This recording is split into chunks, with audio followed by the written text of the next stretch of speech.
Olá pessoal, hoje começando um novo módulo do nosso curso de instalação e manutenção de split inverter e convencional, né? Um módulo considero muito interessante porque nós vamos identificar, né? Saber as diferenças de um split inverter para um split convencional, né? Eu vou fazer aqui um gancho aqui em termos de linha branca, né? Hoje também nós temos aí geladeiras inverter e também geladeiras convencionais, né? Mas também temos geladeiras inverse, né? Então esse termo inverse e o inverter causa uma certa dúvida em relação à geladeira. Então são duas coisas distintas. A geladeira inverse significa que inverteram o congelador. Ao invés do congelador estar acima, ele está abaixo. Mas por quê? Porque chegou-se à conclusão que a gente abre muito mais o refrigerador do que o congelador, né? Isso está muito claro. Então, se o congelador ficar embaixo, menos prejuízo à nossa coluna, né? A nossa postura aí, com a idade, a expectativa de vida aumentou. Então, as geladeiras inversas são uma grande tendência aí para o futuro, né? A curto prazo, né?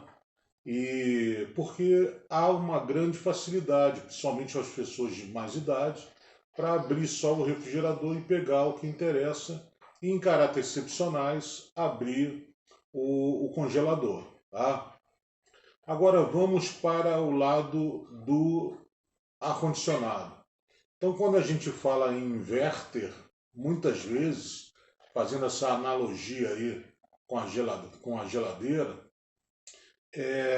as pessoas pensam que o inverter é a situação dele inverter de frio para quente. E não é. Então a situação de inverter é porque ele possui um compressor que tem um inversor. E esse inversor proporciona um funcionamento diferenciado do compressor tradicional. Tá? Então aqui nós vamos ter uma conversa, tá? Depois eu vou mostrar para vocês aí numa animação mais detalhes sobre essas diferenças, os pós e contras aí de cada um, tá? Mas de uma maneira geral, o ar-condicionado quente e frio, ele possui uma válvula reversora, ou então uma válvula inversora na condensadora. Tem duas aqui atrás de mim. Bem atrás aqui é uma inverter e essa aqui é uma convencional, está na caixa ainda.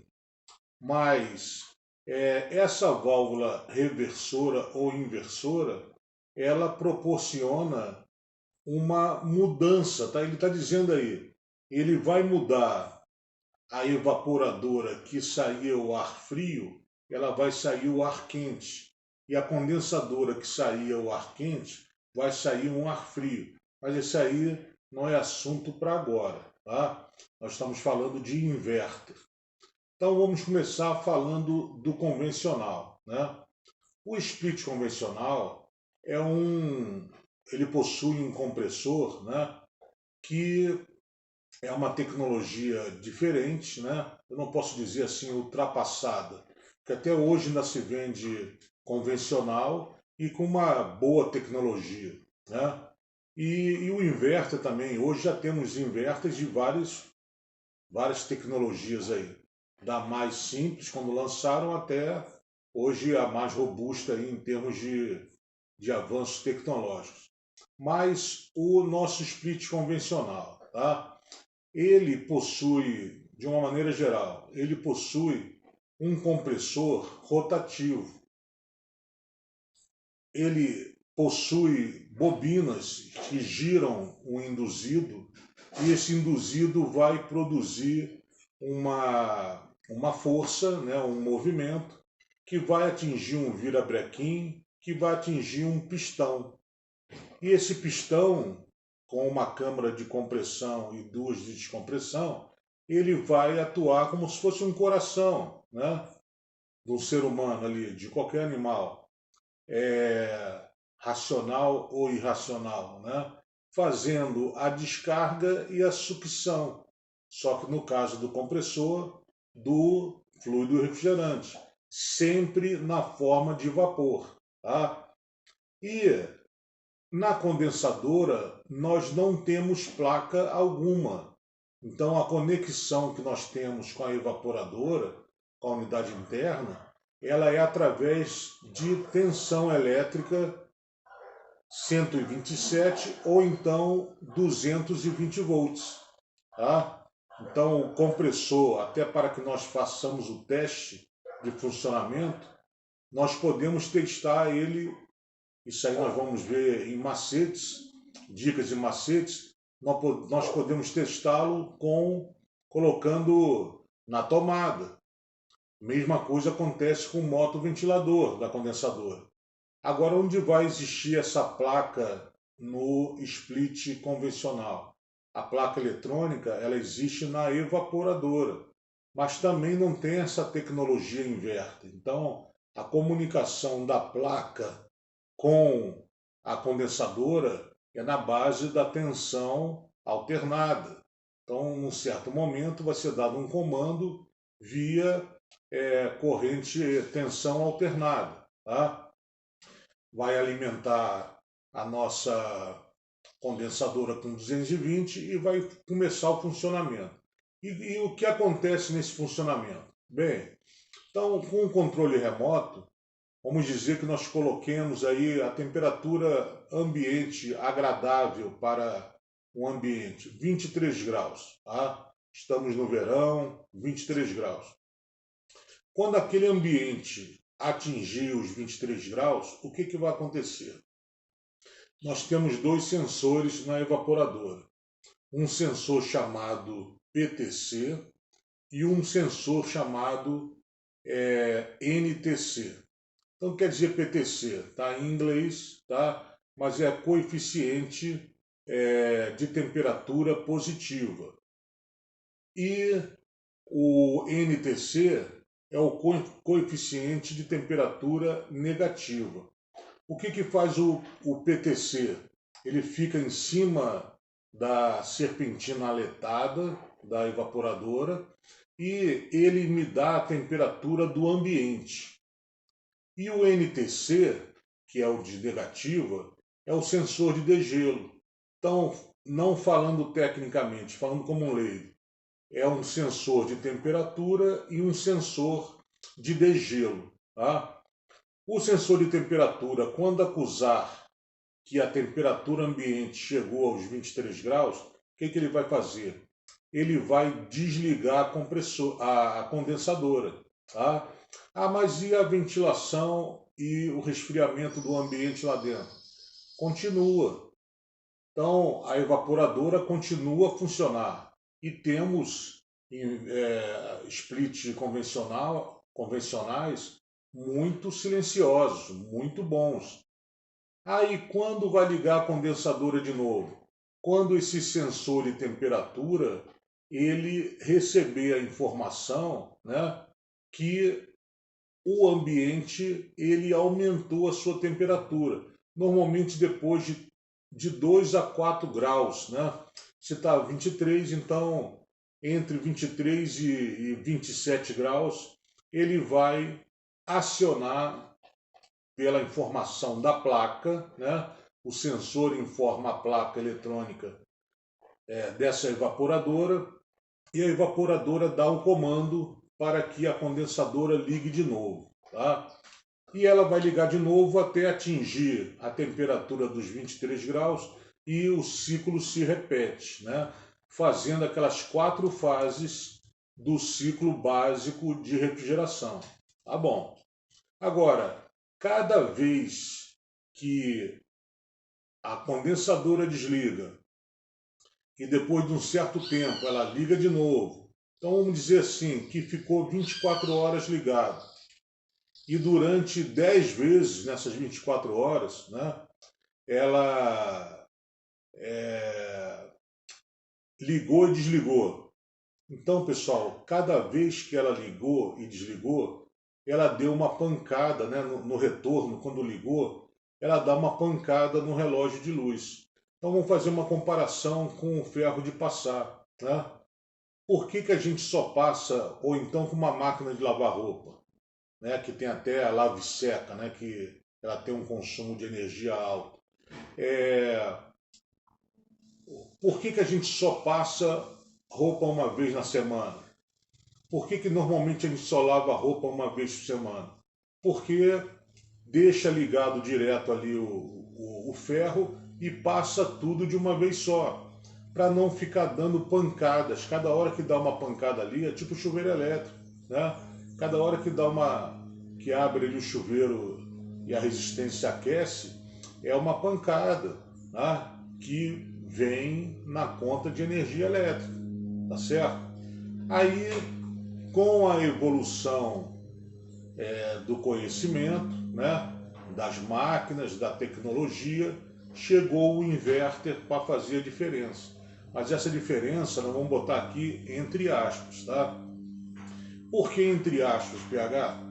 Porque mesmo o inverter, tipo esse que eu tenho aqui, ó, que é o dual inverter, ele possui dois rotores. Então, mesmo aí dois rotores, ele tem muita força e provoca um rendimento mais rápido e depois pode diminuir essa força. Né? Mesmo com essa tecnologia aqui, se eu deixar tanto o inverter como o convencional ligados 24 horas, na menor temperatura, 16 graus, no mesmo ambiente, a paulada na energia elétrica vai ser será praticamente a mesma coisa. Porque aí tudo em excesso é ruim, né? Tudo em excesso é ruim, tá? Mas mesmo assim, se eu precisar, se houver a necessidade de manter um ar-condicionado ligado, um inverter ou um convencional, numa temperatura amena, entre 21 e 23 graus, que é o mais ideal, então o inverter vai realmente ganhar do convencional, tá? Agora vamos para o inverter, né? Então o inverter ele já se caracteriza por uma grande diferença. Existe uma placa inverter na condensadora e outra placa inverter na evaporadora. Hoje elas são muito caras ainda. A placa da evaporadora do convencional, ela vende no mercado facilmente, principalmente modelos, assim, vamos dizer assim, numa vida média para cá, né? Mas os mais antigos, eles já estão até, a produção está descontinuada de certas placas, né? Aí surgem as placas universais. Então, um grande problema para a indústria do inverter hoje é que, se houver algum problema de manutenção em cima das placas eletrônicas, uma placa eletrônica de uma condensadora, às vezes, já ultrapassou o valor de uma máquina completa, o split mais a condensadora. Mas como é isso, PH? É guerra do fabricante. E a placa também da evaporadora também é caríssima, tá? Agora surgiu no mercado esse ano, tá? Ou no final do ano passado, 2022, surgiu em caráter experimental placas para evaporadora e para condensadora dos modelos inverter em caráter universal, mas ainda está em teste. Já temos máquinas utilizando, mas o que acontece? Tanto no convencional como no inverter, sempre alguma função ela fica a desejar. Então, por exemplo, não funciona direito a velocidade do ventilador da unidade interna, às vezes uma função Wi-Fi some. Então, esses inconvenientes ainda acontecem, mas com o inverter, pouco com os convencionais, porque as placas universais dos convencionais também estão evoluindo. Tá?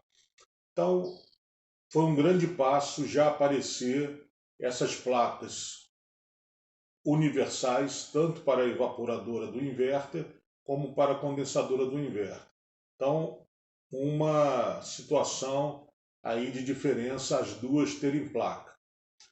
Uma outra também, que às vezes um refrigerista, né, que é curioso, né, ao invés de estar fazendo um curso, né, e se especializando, ele vai lá com conhecimento de convencional e vai testar as placas.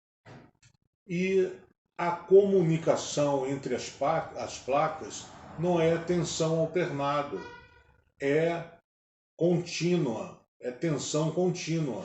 Então, vai colocar ali o 220 volts, vai queimar, vai queimar. E a placa da condensadora, ela transforma esse 220, esse 127 volts, que chega de corrente de tensão alternada, em até 380 volts de tensão contínua. Tá? Agora, nós temos inverters também, que o motoventilador aqui, ó, que está aqui, ó, o motoventilador que está aqui,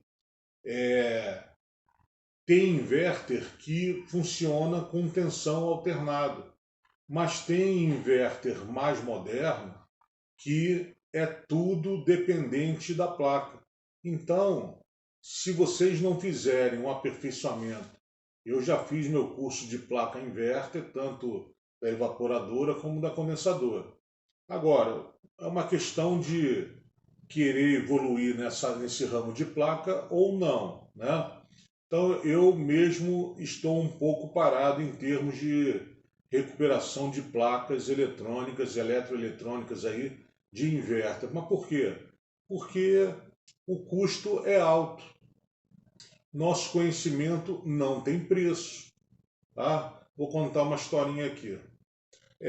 Tem uma história de um navio, não sei se é verdade, né? Esse navio estava em alto mar, à deriva, com containers, com várias mercadorias caras, e os compradores, aí, os fornecedores, todo mundo enlouquecido aí com o prejuízo que poderia dar, e ninguém conseguia consertar o motor desse navio. Então, alguém deu a ideia, o seu fulano, ele consegue consertar. Pô, mas o seu fulano, seu fulano apareceu no navio, levado por um outro, com uma caixinha de ferramenta. Quando ele chegou, o capitão do navio já falou, mas vem cá, só trouxe isso de ferramenta? Só. E eu posso ver o que tem dentro dessa ferramenta, dessa caixa de ferramenta? Pode. E aí tinha uma marreta. Eu disse, mas você está de brincadeira? Não, não estou de brincadeira. Eu vim consertar o navio. Então tá bom. Ele desceu para a sala de máquina. Quando chegou na casa de máquinas, no eixo onde gira ali, na marinha se fala o hélice, né? Ao invés de falar a hélice, né? Eles falam o hélice. Onde gira ali o hélice, ele pegou a marreta e deu uma marretada num certo local. E de repente o motor voltou a funcionar. Foi embora e mandou a conta para o dono da companhia. Eu vou chutar aqui, vamos botar aí que seja 3 milhões de dólares. Aí o comunicado, a informação de que ele chegou com uma caixinha de ferramenta, o capitão abordou, só tinha uma marreta, o dono do navio falou assim, vem cá, eu vou pagar para você 3 milhões de dólares por uma marretada que você deu lá no eixo do motor, do hélice, e voltou a funcionar, você acha que merece 3 milhões? O técnico respondeu, bem, o meu serviço, a marretada que eu dei no eixo do motor valeu $2.000. Agora, o meu conhecimento de saber aonde bater, com que ferramenta bater, com que intensidade bater, isso é meu conhecimento e que não tem preço. Esse valeu 2.998.000. Então, para vocês verem que o conhecimento é tudo, tá? Então, de repente, a gente chega na casa de um cliente e a solução foi rápida, mas não é porque foi rápida que você deve abaixar seu preço. Pelo contrário, ela foi rápida porque você tem um conhecimento, você detém o conhecimento e esse conhecimento não pode ter desconto, tá? Então, se o nosso trabalho vale R$ 500 e o cliente chegou e falou, quanto é que ficou? Combina antes, R$ 500.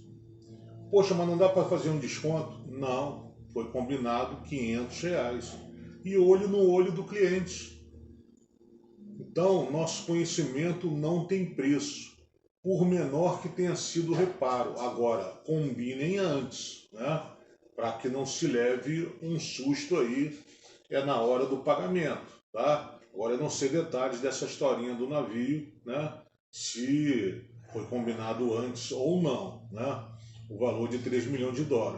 Mas voltando para a nossa realidade aqui. Então nós temos que saber essas diferenças, tá?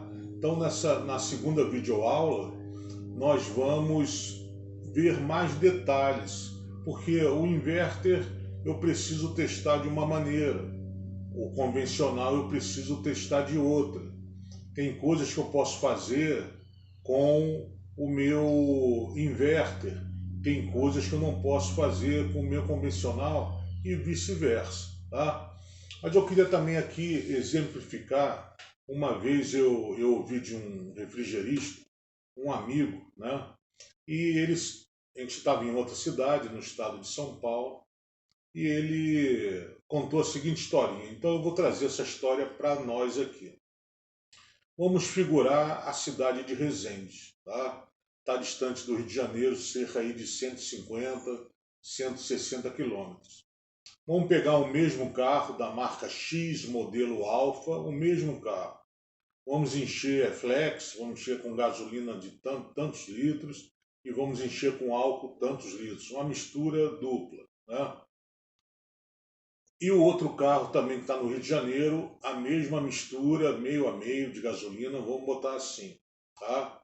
E nós vamos pegar o tempo que dura a viagem do Rio de Janeiro para Resende, no estado do Rio, cerca de 2 horas, 2 horas e meia, sem correr, tranquilo, né? Vamos botar cerca de 2 horas, para ficar redondo. E esse carro em Resende, ele vai ficar rodando Resende por 2 horas, dentro da cidade, tá? Então, é mais ou menos figurando a situação do inverter e do convencional, tá? Esse esse veículo que tá vindo do Rio de Janeiro, ele tem um compressor, que eu iria falar sobre a diferença do compressor, ele tem um compressor ou então um motor do inverter. E como é o motor do inverter? Ele é um sistema rotativo, ele tem uma rampa de trabalho. Então, ele gira mais ou diminui esse giro de acordo com a necessidade, tá? E o nosso motor do carro de Resende é o velho pistão, que tem um induzido do motor elétrico que passa esse movimento para um pistão e que está andando em Resende, tá?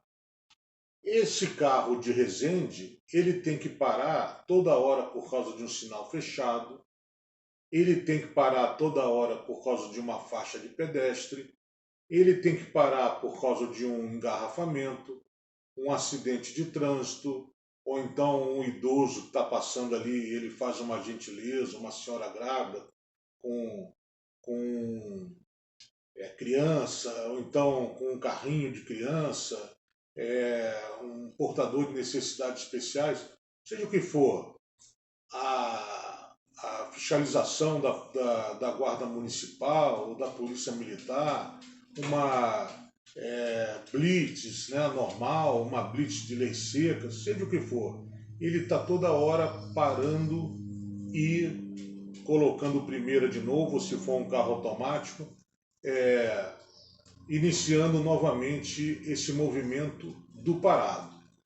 Sendo que o outro veículo, o mesmo, que começou na mesma hora, esse período dessa viagem de 2 horas, vindo para Resende, ele não está parando, né? Mas, por exemplo, tem momentos de engarrafamento, onde ele diminui a velocidade, diminui a rotação desse motor inverter, né? Mas está mantendo o rendimento dele. Tem horas que ele pode acelerar um pouco mais, então não ultrapassando, é claro, a velocidade permitida da via. Surgiu uma blitz lá na frente, que ele não seja parado, ele diminuiu a velocidade. Vem a Serra das Araras, aqui para vir para Resende, ele tem que aumentar a rotação. Ah, vamos parar para ir ao sanitário, fazer um lanche. Parou. Deu uma queda de energia, talvez no inverno. Parou, foram ao sanitário, foram comer, alguma coisa assim, funcionou. Voltou a funcionar o ar-condicionado ou o motor do carro e o carro prosseguiu viagem, né? Mas foi em caráter excepcional. Então, quando nós fizermos a comparação entre o consumo de combustível desse carro que veio do Rio, subiu a serra, pegou engarrafamento, teve blitz, parou e não parou, chegou em Resende, depois de 2 horas, comparar com este carro que andou pela cidade de Resende durante 2 horas, parou em blitz, parou em faixa de pedestre, parou em sinal, enfim, fez uma série de paradas que teve que recomeçar o movimento. Então nós vamos verificar que a quantidade de combustível gasta por esse carro que veio do Rio de Janeiro é muito menor do que esse carro que andou dentro da cidade do Rio. Então, vamos voltar aqui para o nosso ar-condicionado. Vamos simular, por exemplo, que esse carro aqui que estava subindo, né?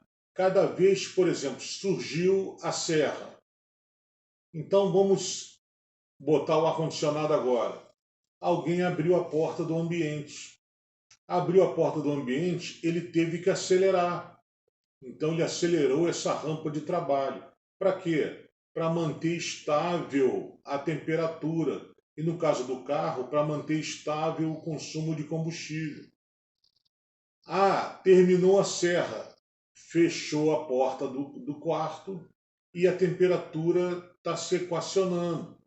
Então, a rampa de trabalho do inverter ele vai diminuir, mas a temperatura será sempre mantida, tá? Então, durante essas 2 horas de funcionamento, haja o que houver, o motor nunca vai parar de funcionar. Opa, mas PH, você falou que eles foram ao banheiro, ao sanitário, foram comer. Ótimo, houve uma queda de energia.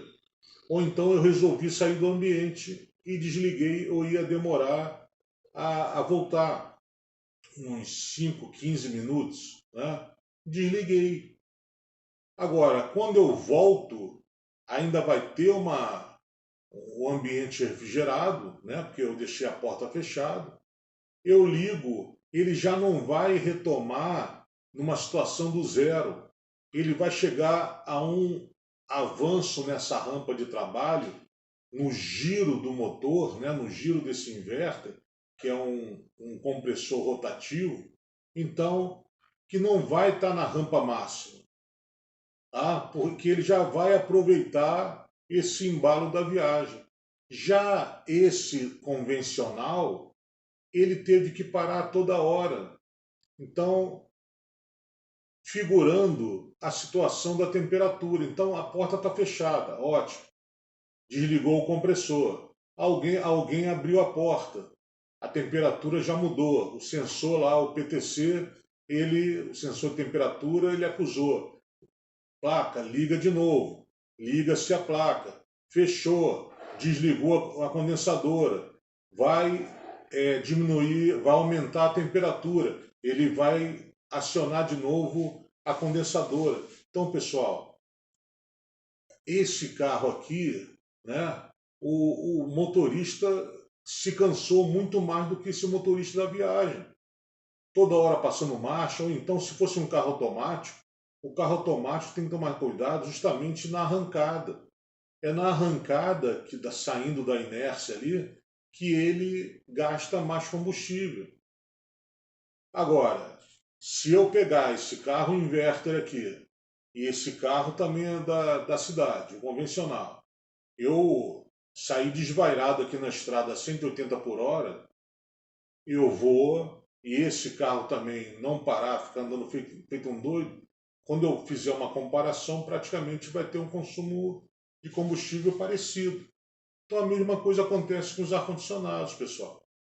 Então não adianta eu ter um ar-condicionado inverter e não ser compatível para o ambiente. Então, se nós temos 20 metros quadrados já tivemos um módulo de cálculo de carga térmica, né? Se temos 20 metros quadrados de um ambiente que precisa de um split de 12.000 BTUs, né? Se eu fico abrindo e fechando a porta toda hora, ou deixo ela aberta, não tem inverter e não tem convencional que aguente uma guerra dessa. Então o inverter vai estar toda hora tentando atingir, manter a temperatura, ele vai jogar uma rampa mais alta, porque está tendo uma grande oscilação de fatores externos, né? E não está mantendo a minha temperatura. Agora, como ele é inverter, ele vai tentar a todo custo manter aquela temperatura. Então, ao invés de ele trabalhar mais tranquilo e mantendo a eficiência da temperatura no ambiente, ele vai trabalhar sempre com o acelerador lá embaixo. Então não vai ter economia nenhuma. O dual inverter aqui, ó, ele promete até 70% de economia na energia de luz. Mas como? Tendo a colaboração do seu usuário, né? Então nós vamos manter portas fechadas, nós vamos manter janelas fechadas, nós vamos ter cortina, não pode ter, e aqueles, lembra os emissores de calor? Ah, se são 20 metros quadrados, para uma, duas pessoas, eu vou botar 50 pessoas dentro desse ambiente de 20 metros quadrados. Também não tem inverter que aguente. A mesma coisa com um convencional. Ele vai ficar numa situação de desligar e ligar violenta, ou então, pior, vai ficar ligado direto. Ele ficando ligado direto, ele comparado ao inverter, ele ligado direto vai consumir muito mais do que o inverter. Mas o PH não entendi agora, então quer dizer que o inverter nunca desliga? Aí que está a grande diferença. Então o inverter nunca desliga, ele diminui a rampa de trabalho. Então ele tira o pé do acelerador daquele carro. Então esse carro que está subindo a serra, que está pegando uma reta, quando ele pegar uma reta, ele vai tirar o pé do acelerador. Não é assim que a gente faz? A rotação do motor continua a mesma, ou então a rotação até cai, mas a velocidade continua a mesma. Não, o motor não precisa de muito esforço. Tá? Então esse motor rotativo, aqui no dual inverter, ó, ele tem dois motores para produzir o mesmo efeito. Então ele tem mais força. Ele vai atingir essa temperatura em muito menos tempo. Então o dual inverter ele vai economizar muito mais. Ah, PH, então qual o ar-condicionado então, que eu vou escolher? Aí depende do custo-benefício. Quanto nós temos para pagar? Como é a utilização desse aparelho? Ele fica ligado 24 horas? Ou então a gente liga 4 horas por dia? Tudo são variáveis que vão me chegar a eu verificar os pós e os contras e chegar no final comprar um inverter ou um convencional, tá? Então, pessoal, diferenças básicas aí, né? O convencional, ele desliga ao atingir a temperatura, mas desliga a condensadora. A evaporadora continua funcionando. Ele vai religar a condensadora somente quando o sensor de temperatura informar que o ambiente aumentou a temperatura. Normalmente é uma variação de 4 graus. E o inverter, ele nunca desliga. Nós vamos chegar numa situação que nós vamos chegar perto da condensadora, ela está desligada. Tal é o funcionamento silencioso desse compressor e do motoventilador da condensadora. Tá? Então ele baixa a velocidade do compressor de tal maneira, do compressor rotativo, que parece que ele está desligado, mas não está. E está mantendo a temperatura lá sempre constante. Então, uma tecnologia muito interessante. E relembrando, o inverter não quer dizer quente e frio, tá? Normalmente todos são frios. Agora, tem essa tecnologia do quente, mas para ser quente, normalmente no modelo tem uma letra F, significa aquele vou fazer um adendo aqui. Na especificação do modelo, aquelas letras ali não são colocadas aleatórias, elas têm um significado, tá? E um deles é uma letra F, que é de frio. Se tiver uma letra Q, é de quente. Agora, todos os aparelhos convencionais ou inverter que possuem um sistema de aquecimento também, eles possuem na condensadora uma válvula chamada válvula reversora ou válvula inversora, tá? Para inverter os papéis. A evaporadora começa a aquecer e a condensadora começa a esfriar, tá? Então, nós vamos ver numa segunda aula, com essa animação, mais detalhes e vocês vão compreender essa diferença aí, afinal, o que é um split inverter, o que é um split convencional, qual é o mais vantajoso, depende de fatores externos, para que eu possa, como técnico, assessorar o meu cliente e falo para ele com propriedade. Não compre inverter, você só precisa comprar um convencional. O convencional é mais barato. Não, apesar do inverter ser mais caro, a médio e longo prazo a economia de luz será muito importante para a sua residência, para o seu comércio, para a sua indústria. Então, tudo isso você, como técnico, como refrigerista de sucesso, vai ter essa mochila com esse conhecimento todo, né, para assessorar com propriedade o seu cliente na hora de escolher. Compra um inverter ou um convencional. Tá? Então, pessoal, até a segunda aula do módulo 5.